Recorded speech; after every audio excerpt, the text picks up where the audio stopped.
Rogers. We're going to know the story St. Patrick's Day in the morning. St. Patrick's Day in the morning by Eve. Bunting illustrations by Jan Brett. Published by Scholastic. Jamie waked early and remembered that it was St. Patrick's Day. He climbed carefully over his big brother Kevin and his bigger brother. Oh.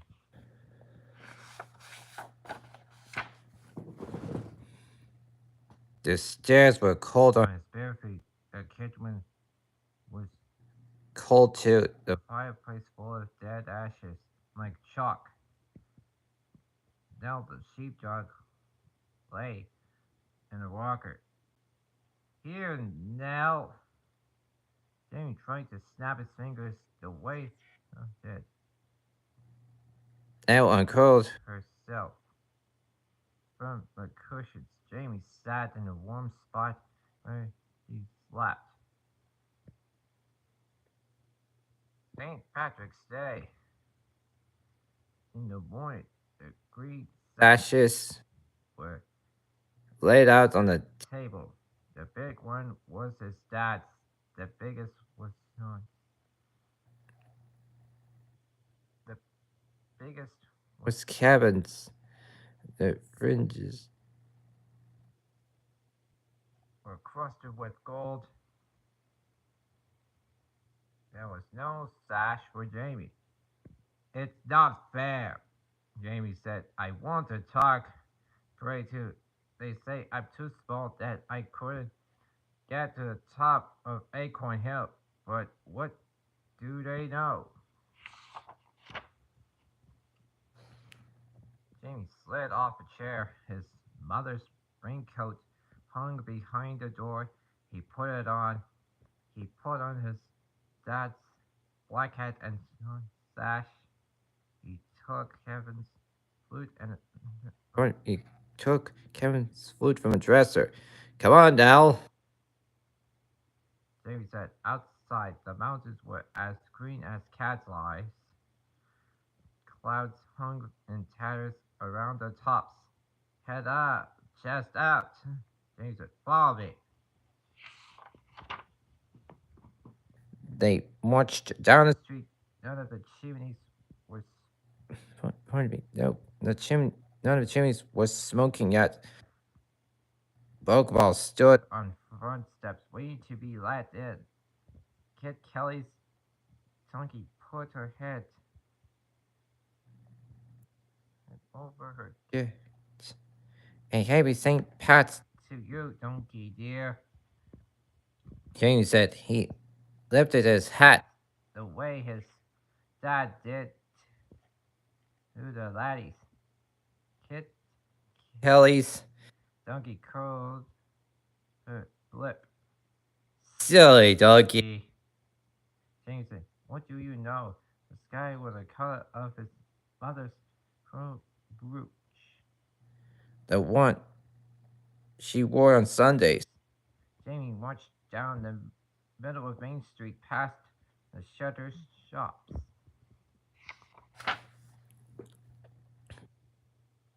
Barney the baker was a white blur behind his window. There was a whiff of bread baking. Nell turned her head toward the smell and drooled. Come on, Dal, Jamie said. Hubble ahead, man. Turned his wheelbarrow along the path. His eggs were piled in it, all brown and white. Go more to you, Jamie said. I see your heads are laying well. Laying well. It's the sweet corn and the sweet chuck. I fed them, Hubble said. Pick yourself an egg, Jamie. Jamie took a brown off the top. It was still warm from a hen. Maybe say hats, Jamie said, and lifted his hat. He put egg safe in his pocket. Jamie and Nell walked under the arches that spanned the street. Jamie wet the end of a flute with spit, like Kevin did. Then he blew on it, and all the sounds he made, he puffed his cheeks. His fingers danced across the wind holes. Nell howled and pulled her tail down, silly Nell. And what did she know? Madam Mrs. Mulligan threw open her window and leaned out. Save us all, huh? She yelled. It's a terrible noise you're making, Jamie Donovan. She banged the window shut. That mad old Mrs. Mulligan. And what did she know? Mulligan's big red rooster cock-a-doodle from a roof. His petrol rattled and Nell howled again. It was as good as the chorus to go with the music. Jane was sorry. Jane was sorry there was no one to hear but mad old Mrs. Mulligan.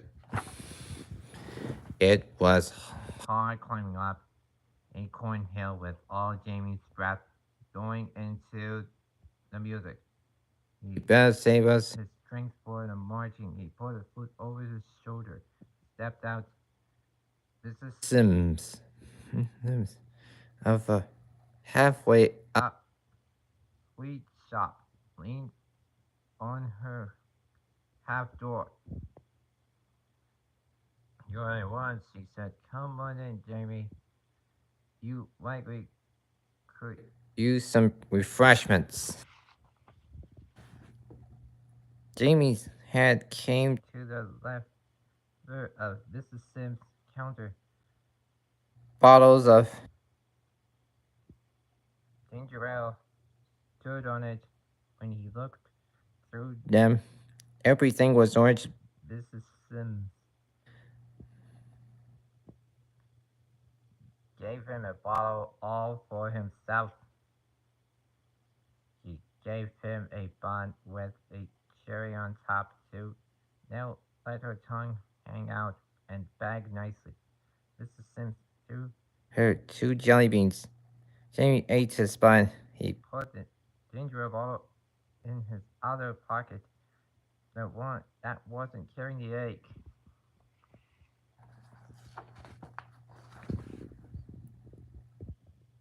Here's a wheat flag for you, Mrs. Sims said. You can wave it later on at the parade. Jamie sniffed. Mrs. Sims was nice, but what did she know? Wasn't this the parade this very minute? And him in it? He took a flag and away. We'll have to be getting on, Mrs. Sims, he said. We're a brave bit still to go. Aye, Mrs. Sims said. You'll be saving a good place for yourselves for the watching. Jamie nodded. Come on now. The food was getting awful heavy on Jamie's shoulder. He held the flag out in front of him. It was a very nice small flag, but it felt heavy too. Don't be giving up now, Jamie puffed. We're nearly there. They turned a sweep of Acorn Hill, and they were there. Jamie stopped.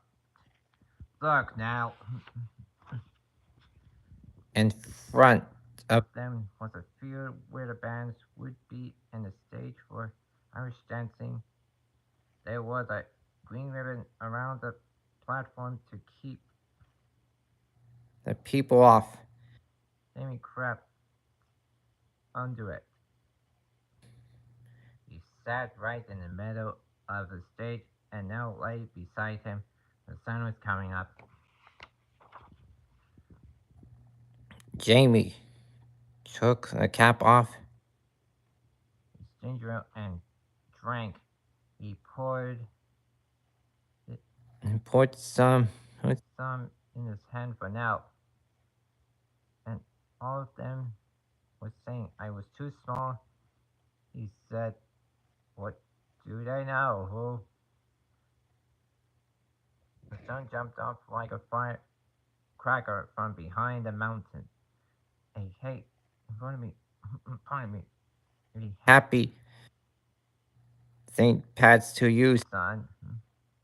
Jamie found the words made a great shimmer of sound in emptiness. Jamie pushed Nell's head from his knees and stood up.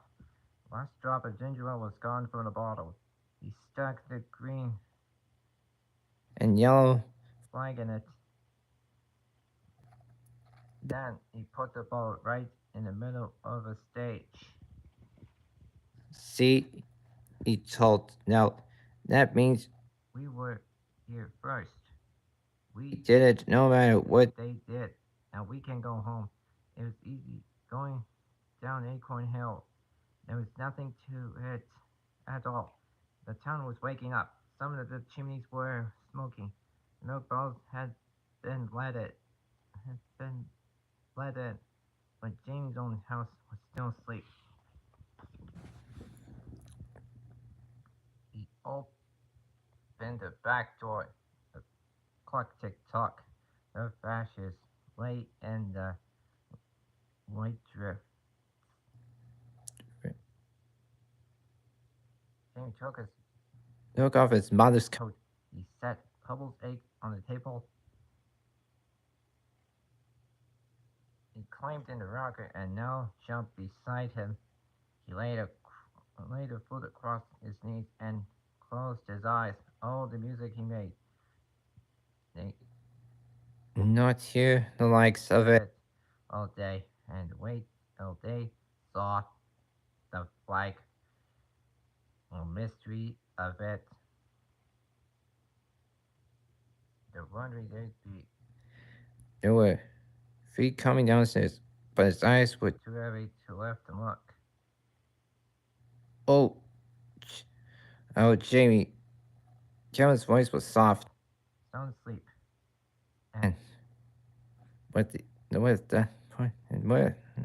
the sash and the food and our dad. Black Cat, are you sad now? And are you not big enough to walk in parade?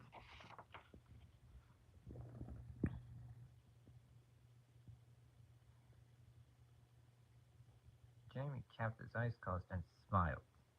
Silly Kevin. And what did he know? The end. Well, that's it for St. Patrick's Day in the morning.